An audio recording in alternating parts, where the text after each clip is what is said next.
ये यहाँ पर सेटल नहीं हो पा रहा है। आई थिंक यहाँ शायद से हो जाए। हो तो रहा है, लेकिन लाइटिंग की थोड़ी कमी हो रही है। लाइट एक्चुअली में पीछे से आ रही है, तो मैं कुछ कर नहीं पा रहा हूँ उसके लिए। वाह, अच्छा ग्लो इफेक्ट आ रहा है। लाइट पूरी बंद कर दूं तो फिर कुछ दिखाई बंद हो जाएगा, सो ज़्यादा अच्छा है कि लाइट मैं खोल देता हूँ। एक्चुअली में प्रॉब्लम ये है कि गाड़ी गैराज में खड़ी है और गाड़ी कवर से ढकी हुई है। सो आप देख पा रहे होगे यहाँ पर इसके बाहर, मैं अगर आपको दिखा पाऊँ तो, एक मिनट। हाँ, आप शायद देखिए, ये देखो, ये है कवर, ये गाड़ी का कवर है, पूरी जगह पूरे इसमें यही है।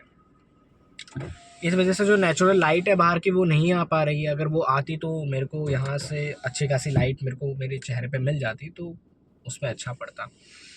कोई बात नहीं, वैसे भी मैं गाड़ी को स्टार्ट करने के लिए आया हूँ, गाड़ी निकालने के लिए आज आया नहीं हूँ। पापा ने मना करा है गाड़ी निकालने के लिए, क्योंकि पिछले कुछ महीनों में जब मैंने गाड़ी निकाली थी तो कहीं ठोका तो नहीं था, लेकिन यहीं पर ही, क्योंकि हमारा क्या है ना, हमारा गैराज जो है वो बहुत छोटा है, मतलब विड्थ वाइज आप मानो तो वो बहुत छोटा है। तो मैं जब उसमें और वो एक ऐसा जगह पर है ना कि गाड़ी को मोड़ने में बड़ी दिक्कत, मतलब आप समझ लो बड़ी गंदी पोजीशन है हमारी गैराज की।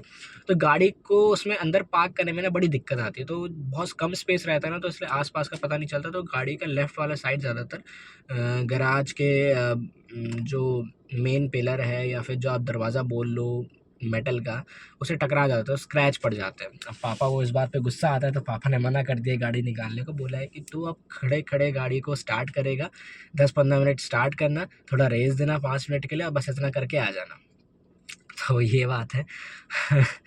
ऐसे ही मैं गाड़ी ज़्यादा निकालता नहीं हूँ। पापा कहते थे कि गाड़ी स्टार्ट करनी है, क्योंकि फिर वरना उसकी बैटरी डाउन हो जाएगी। ऐसा हमारा इंसिडेंट हुआ था 2 साल पहले की, गाड़ी पड़ी पड़ी रही थी और स्टार्ट नहीं कर पाए थे, निकाल नहीं पाए थे ज़्यादा, तो बैटरी डेड हो गई थी और हमें फिर बहुत ज़्यादा खर्चा आया था उसका, मतलब बहुत ज़्यादा फिर उसमें खर्चा हो गया था कार में। गाड़ी से याद आया, गाड़ी चलाना भी मैंने कैसे सीखा। हाँ, क्योंकि फ़ादर तो गाड़ी को लेके पहले ही मना करते थे। मेरे फादर डैडी ने मेरे को गाड़ी चलाना नहीं सिखाया एक्चुअली में, मैंने उनसे छुपके छुपके गाड़ी सीखा। मेरे एक दोस्त हैं, मेरे एक भैया हैं, और उनको बहुत अच्छी कार चलानी आती है। सो उन्होंने मेरे को कार चलाना सिखाया था और हम लोग निकालते थे गाड़ी, कभी कभी हफ्ते में कभी ज़्यादा दिन में निकाल लेते थे। और फिर हम लोग लेके जाते थे ग्राउंड में, फिर मैं चलाना सीखता था वहाँ से मैंने बेसिक सीखा। उसके बाद हाथ की सफाई के लिए फिर मैंने खुद से निकालना शुरू कर दिया। एक बार जब मुझे कॉन्फिडेंस आ गया गैराज से निकालना, गैराज के अंदर डालने का, तब मैंने खुद से चलाना शुरू कर दिया। उसके बाद मैंने चलाया। अभी भी मैं बोलूँगा कि मेरे को इतना अच्छे से तो नहीं आता, यानी कि हाथ की सफाई तो नहीं है, बट हाँ, अगर मैं चला रहा हूँ तो भले ही मैं कम स्पीड में पहुँचाऊँ, भले ही हमको जहाँ पर पहुँचना है वहाँ पर हम लोग कुछ समय देर से पहुँचे, लेकिन हाँ, हम लोग सेफ़ली ज़रूर पहुँचेंगे। मैं इतना तो मेरे को अपने ऊपर कॉन्फिडेंस है। ओके, बट ऑब्वियसली आज की ये बातें मैं अपनी कहानी के बारे में नहीं बताने वाला कि मैंने कैसे मेरी गाड़ी के साथ कैसा रिश्ता रहा है। ओके, तो मैं आज किस बारे में बात करूँ? एक्चुअली मेरे दिमाग में बहुत सारे टॉपिक्स आ रहे थे और उनमें से मैं थोड़ा कंफ्यूज हो रहा था कि मैं किस बारे में बात करूं। फिर मुझे लगा कि यार नहीं, मतलब ज़रूरत होना टॉपिक्स के बारे में बात करना है यार, ज़रूरत होना है हर समय टॉपिक्स के बारे में बात करना।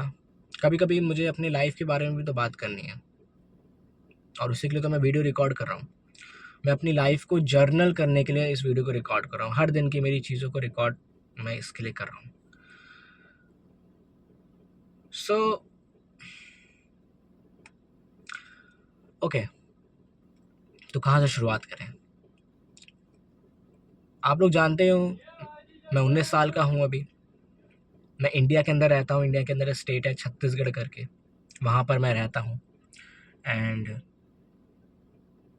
बीते कुछ समय में मेरे साथ ऐसे बहुत सारी चीज़ें हुई, कुछ नेगेटिव पॉजिटिव नहीं, मैं ऐसा नहीं कह रहा हूँ। मतलब मेरी लाइफ में कुछ बदलाव आए, कुछ सिचुएशंस आई जो मुझे लग रहा था कि ये क्यों आ रही है, बट एट द एंड ना अब मुझे रियलाइज़ होता है कि शायद ठीक ही है। क्योंकि अगर मैं देखा, मैंने 2 सिनेरियो बनाए, अगर वो सिचुएशन नहीं आती, तो जैसे मेरी लाइफ़ चल रही थी, अगर वैसे ही चलती रहती, तो मैं आज कहाँ पर होता, और वो सिचुएशन आई, तो सिचुएशन ने मेरी लाइफ़ को किस तरीके से मोड़ा, और मोड़ने की वजह से अब जहाँ पर मैं खड़ा हूँ अपनी लाइफ़ में, तो दोनों सिनेरियोज़ को जब मैंने कंपेयर करा ना, तो मैंने हमेशा, ऐसा नहीं कि 90%, 80%, 99%, हमेशा मैंने ये पाया कि जो मेरी सिचुएशंस आई और सिचुएशन ने मेरी लाइफ़ के अंदर बदलाव करे ना, ये बदलाव ने मेरे को हमेशा मेरे पिछले सिनेरियो से आगे ला करके खड़ा कर दिया। यानी कि मेरा कहने का मतलब ये है कि हमारे दिमाग में कुछ प्लानिंग चल रही होती है अपनी लाइफ को लेके, लेकिन गॉड का प्लान जो होता है ना, वो हमेशा हमसे हमेशा अच्छा रहता है, क्योंकि वो हर चीज़ जानता है हमारे बारे में। वो हर चीज़ जानता है हमारी लाइफ में आगे क्या होने वाला है, वो हर चीज़ जानता है, उसने हर चीज़ प्लान करके रखी है हमारे लिए। तो सारी चीज़ें एट द एंड ना, सारे पजल, सारे pieces at the end fit बैठ ही जाते हैं, और यही लाइफ है मेरे ख्याल से। मैं भी 19 साल का हूँ, और मैंने ज़्यादा कुछ नहीं देखा अपनी लाइफ में। मैंने बहुत कम देखा है, मैंने अभी बहुत कुछ एक्सपीरियंस करना बाकी है मेरे को। तो अभी मैं तो भूलूंगा, मेरी तो अपनी 1/5 लाइफ सिर्फ बीती है, 1/5 से भी कम। और 1/5 लाइफ में मैंने इतनी सारी चीज़ें अभी नहीं देखी, लेकिन हाँ, जितनी देखी है, मुझे लगता है कि ये मेरी आगे की लाइफ के लिए एक बहुत बड़ा लेसन साबित होने वाली है, और मेरे को आगे वाली लाइफ में मेरे को बहुत ज़्यादा मदद करने वाली है। तो मैं था कहाँ पर? मैं था सिचुएशंस के ऊपर।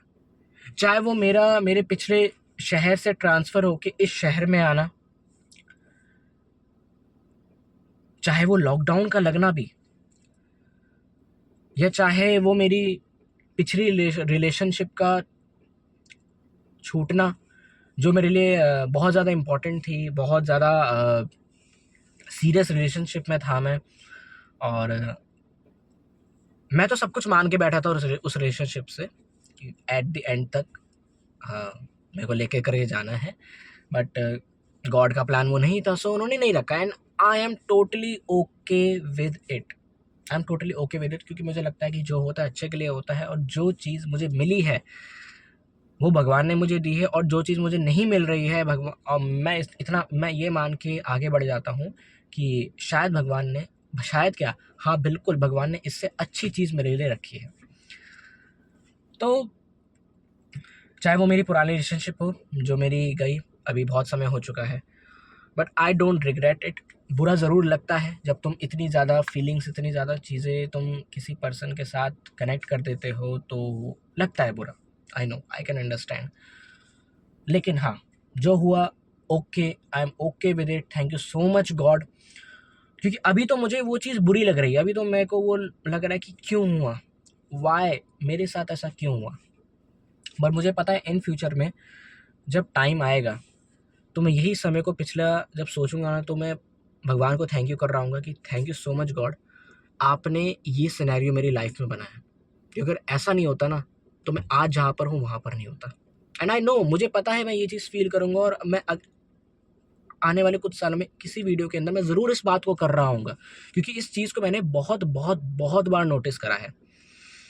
ऐसे कितने सारे लाइफ इंसिडेंट्स हुए हैं जहाँ पर मैं रोया हूँ कि क्यों ऐसा हो रहा है, मुझे नहीं ऐसा चाहिए अपनी लाइफ के अंदर, नहीं चाहिए, बट बिल्कुल अब गॉड ने अगर, देखो, कृष्णा ने अगर कोई चीज़ तुम्हारी लाइफ में करने के लिए कह दिया है, तो फिर वो होके रहेगी, भले तुम कितना भी रो लो, भले तुम कितना भी बिलख लो। देन वो हुई। कुछ समय के बाद मेरे को रियलाइज़ हुआ कि हाँ यार, अच्छा हुआ ये हुई, अच्छा हुआ ये हुई, क्योंकि अगर ये नहीं होती तो मैं आज जो हूँ ना, वो मैं बन नहीं पाता। मैं आज जिन लोगों से मिला हूँ ना, वो मैं मिल नहीं पाता अगर मैं वहाँ से निकलता नहीं तो। आज जो मैं सीखा हूँ ना, वो मैं सीख नहीं पाता अगर मैं पुरानी चीज़ों को छोड़ता नहीं तो। ऐसे कितने सारे इंसिडेंट हुए हैं यार, कि जहाँ पर तो मैंने सोचा भी नहीं था, वो अपने आप होते गए, और उनका जो रिजल्ट मुझे मिला, उसने मेरी ज़िंदगी को चेंज कर दिया। मैं पहली बार इस शहर में आया, मुझे नहीं पता था इस्कॉन नाम की भी कोई चीज़ होती है, एंड मेरी मदर को इसके बारे में पता चला कहीं से, और उन्होंने मेरे को लेकर के गई मैं जब स्कूल टाइम में था तब से मैं वहाँ पर जा रहा था, बट मेरा इतना ज़्यादा कुछ अटैचमेंट मेरे को वहाँ से हो गया था। मेरे को समझा ओके सिंपल एक मंदिर है, संस्था है, उनका मंदिर है, ओके ओके ओके ओके सब कुछ ठीक है, मन गए दर्शन करके आ गए। लेकिन उसके बाद एक चीज़ हुई, उसके बाद मतलब मेरे ख्याल से 11th के टाइम से, हाँ 11th के टाइम से एक मेरा एक अजीब सा ना जुड़ाव मेरे को उस तरह महसूस होने लगा। 12th तक ये बहुत ज़्यादा स्ट्रांग हो गया, 12th के बाद तो ये और ज़्यादा स्ट्रांग हो गया। 12th के बाद मुझे ना एक बहुत ज़्यादा जुड़ाव वहाँ से महसूस होने लगा। मैं फैमिली का वेट नहीं करता था कि फैमिली कब जा रही है तब मैं मंदिर जाऊँगा। मैं अकेला चल देता था उस इस्कॉन के मंदिर में। वहाँ जाके बैठता, वहाँ की पीस को महसूस करता। धीरे-धीरे मुझे महामंत्र का पता चला।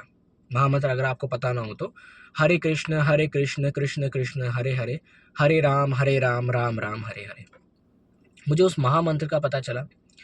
देन फिर किसी एक दिन हाल ही में एक पर्सन से मेरी मुलाकात हुई। उन्होंने बोला कि आप हमारी संडे मॉर्निंग क्लासेस में क्यों नहीं आते? वहाँ पर हम रियल नॉलेज करके, हमारे जो यहाँ के सीनियर्स हैं वो रियल नॉलेज करके हमें बताते हैं।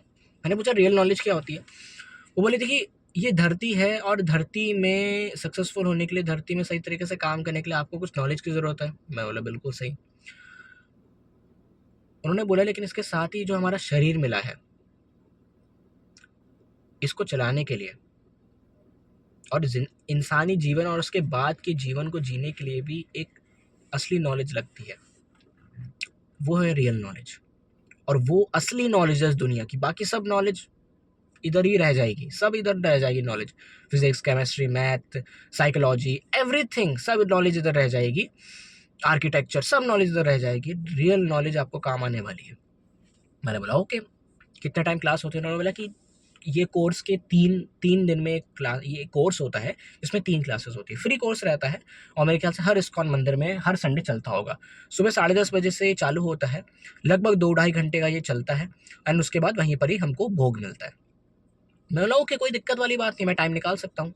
संडे का तो मॉर्निंग का टाइम है, मॉर्निंग से लेकर आफ्टरनून का टाइम मैं निकाल सकता हूँ। तो मैंने जाना शुरू करा। अब मैंने वहाँ पर जाना शुरू करा तो वहाँ पर जो प्रभु आते थे, जो सर आते थे, उन्होंने जब वहाँ पर प्रेजेंटेशन के साथ क्लासेस देना शुरू करी ना, तो धीरे-धीरे मुझे समझ में आया कि मतलब यार वॉव! कितना कितना ज़्यादा, मतलब उस सच में मुझे वो रियल नॉलेज मिली। मैं वो नॉलेज को अब यहाँ पर आपको बताने नहीं वाला कि वो क्या नॉलेज है, बट उस नॉलेज ने ना मेरा माइंडसेट खोला। उस नॉलेज ने मेरे को वो दिखाया जो मैं कभी देख नहीं पाया था। देखो ये सब कुछ मेरी प्लानिंग के बिना हुआ था। मेरा मंदिर के साथ एक अलग कनेक्शन फ़ील करना, देन वो पर्सन का मिलना, देन मेरा संडे क्लास अटेंड करना, ये सारी चीज़ें मतलब मेरे प्लानिंग के बगैर हुई थी। मुझे इसका कुछ पता नहीं था। ये एक के बाद एक पीसेस बैठते गए और मैं उस क्लासेस में था। अब उस क्लासेस के बाद ना एक चीज़ होती थी, वो महामंत्र का जाप कराते थे। एक माला सबको दी जाती थी और एक राउंड माला का जाप कराया जाता है महामंत्र का। वो करना शुरू करा और हमसे बोला गया कि इसका माला का जाप आप करिए ज़्यादा से ज़्यादा। मैं शुरू करा। शुरुआत में बहुत कम करता था, ज़्यादा नहीं हो पाता था। फिर मैंने एक दिन में 5 राउंड्स का टारगेट कर लिया। धीरे-धीरे मुझे और नाम पता चले। धीरे-धीरे मैं इस भक्ति के रास्ते में और ज़्यादा जाता गया। धीरे-धीरे बहुत कुछ, मतलब इतना ज़्यादा मैं डीप डाउन आज घुस चुका हूँ इसके अंदर, बहुत ज़्यादा। अभी मैं बोलूँगा बहुत कम हूँ, लेकिन हाँ, पिछले 2 साल के दीपेश से तो मैं बहुत ज़्यादा डीप डाउन घुस चुका हूँ। और अब मुझे पता है मेरे को लाइफ़ में कहाँ जाना है। मुझे पता है कि मेरे को स्पिरिचुअलिटी के अंदर कहाँ जाना है। मुझे पता है कि मतलब एक्चुअल में मेरी लाइफ का सार क्या है, एक्चुअल में मेरी लाइफ का पर्पस क्या है, मैं इस धरती में क्या करने के लिए आया हूँ। मैं इस धरती में सिर्फ 100 साल जी करके मरने के लिए नहीं आया हूँ। मुझे इस धरती में 100 साल इंसानी जीवन जीने के बाद भी मेरी एक लाइफ है, जो ये शरीर छोड़ने के बाद जो मेरी सोल रहेगी, वो इस शरीर को छोड़ने के बाद जब मैं दूसरे लाइफ फॉर्म की बात नहीं कर रहा हूँ, जो वो दूसरे इंसान का रूप लेके जन्म लेगी, जब ये दूसरे लोकों में जाएगी और वहाँ पर जब इसको हेवन, हेल और ये सारी चीज़ें एक्सपीरियंस करनी पड़ेगी, तो वहाँ पर ही मेरी ये स्पिरिचुअलिटी, मेरी जो भक्ति है वहाँ पर ये काम आएगी। मेरे को ये पूरा ज्ञान पता चला ना, एंड नाउ मैं दिन का बहुत नाम जाप करता हूँ और मैं इसको पूरी भक्ति के साथ करता हूँ। तो ये मेरी लाइफ का एक बहुत बड़ा लाइफ चेंजिंग एक चीज़ थी, जो जिसके लिए मैं बहुत ज़्यादा ब्लेस्ड हूँ कि मुझे ये इतना बड़ा ज्ञान, मुझे इतना ज़्यादा लाइफ की बड़ी चीज़ मेरे को इतनी कम एज में समझ में आई। 18 से 19 ईयर्स की एज में मेरे को ये चीज़ समझ में आ गई। इतनी कम उम्र में मेरे को, अपने यंगस्टर एज में मेरे को ये चीज़ समझ में आ गई। बहुत सारे लोग को तो ये ज़िंदगी में कभी पता ही नहीं चल पाता इस ज्ञान के बारे में। बहुत सारे लोग को इसका मिड एज या बुढ़ापे में पता चलता है। और ये पता है, आपको पता है, ये भी एक साइन है भगवान का कि भगवान ने आपको चुना है अपनी भक्ति करने के लिए। भगवान चाहते हैं कि आप इतनी इतनी जल्दी शुरुआत करो अपनी भक्ति करने के लिए। भगवान चाहते हैं, भगवान ने आपको चुना है, इसलिए आप कर पा रहे हो। इसलिए जो इंटरनेट के अंदर बहुत सारे आज के समय में जो लोग हैं, मेरी एज के लोग हैं, मेरे से बहुत सारे छोटे लोग हैं, या हम लगभग उतनी एज के लोग हैं, 25 साल, 15 से लेकर 25 साल, जिनको इतनी कम एज के अंदर भक्ति करने का मौका मिल गया, असली ज्ञान प्राप्त हो गया। एक्चुअली में हम सब लोग ब्लेस्ड हैं, भगवान ने हमको चुना है। हो सकता है हमारे पिछले सारे जन्मों में जो हमारे पिछले शरीर रहे होंगे, उन्होंने बहुत ज़्यादा भक्ति करी होगी, और हम इस साइकिल को, ये जो चक्र है, इससे निकलने के बहुत करीब होंगे। इसलिए भगवान ने इतने कम समय में हमको ये भक्ति का एक और मार्ग दे दिया है। भक्ति का जो मार्ग है, हमको बहुत जल्दी दे दिया है, ताकि हम ये जो चक्र है, इससे जल्दी ब्रेक थ्रू कर सके, इससे जल्दी निकल करके भगवान की शरण में आ जाए और एक तरीके से वैकुंठ लोक में चले जाए। इसके अलावा भी बहुत सारे इंसिडेंट्स हो यार। मैंने अपनी लाइफ के मेन इंसिडेंट्स तो बता ही दिए, जैसे मेरा लास्ट रिलेशनशिप का टूटना, एंड भक्ति के अंदर मेरा आना, नाम जाप का मुझे पता चलना, नाम जाप का रहस्य मुझे पता चलना, और भी ऐसी बहुत सारी चीज़ें हुई हैं मेरी लाइफ में जो मुझे लगता है कि मैं कभी शेयर करूँगा आपसे। आज तो नहीं, क्योंकि सारी चीज़ें शेयर करने लग गया तो बहुत लंबी वीडियो बन जाएगी। बट जो आज चीज़ें मैंने आपसे शेयर करी है, ये भी मेरी लाइफ की बहुत बड़ा पार्ट रही है, और इसने मेरी लाइफ के कैरेक्टर को, मेरे को एक बहुत अच्छा इंसान बनने के लिए मुझे मोटिवेट किया। ये इंसिडेंट्स हुए इसलिए मैं इतना अच्छा इंसान बना। सो या आज की वीडियो यहीं पर ही रखते हैं। अभी मॉर्निंग का टाइम हो रहा है, संडे का दिन है आज, 22 दिसंबर 2024। I am Dipesh Bist from India, signing off today. Hare Krishna, Radhe Radhe.